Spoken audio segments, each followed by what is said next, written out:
What's up everyone, my name is Rishabh Gupta. In this video I'm going to tell you what are the steps that you need to take before you start rope jumping. So let's begin.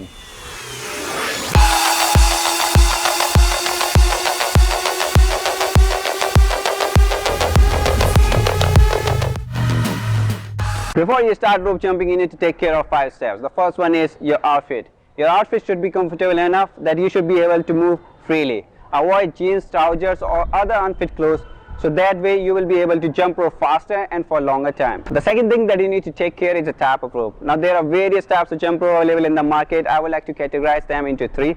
The first one is PVC jump rope. It is one of the cheapest one, easily available in the market, and you can get it from $1 to $10.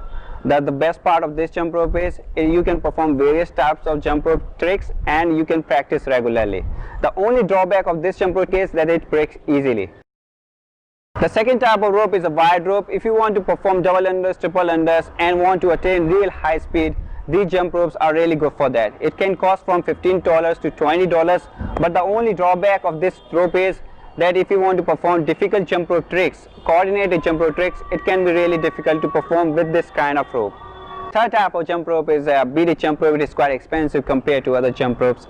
It can cost from $30 to $40. From perspective of learning, these jump ropes are really good if you want to learn difficult jump rope tricks. It is quite heavy compared to other jump ropes. I use these jump ropes for most of my videos because it is quite visible in the video, and when people see me rope jumping, they can easily see this jump rope. If you are a beginner and if you are looking for a type of rope, I would suggest PVC jump rope because these are quite cheap compared to other jump ropes. And when I started my jump rope journey, I will always prefer PVC jump rope because whenever I would break one, I would easily get another one and still continue with my jump rope journey. The third thing most of the people worry about is length of the rope. Measuring the length of the rope is quite easy. All you have to do is grab the handles of the rope with your hands and then press it under your feet and stretch the handles until they reach your chest, and that is the optimum length that you will need for rope jumping.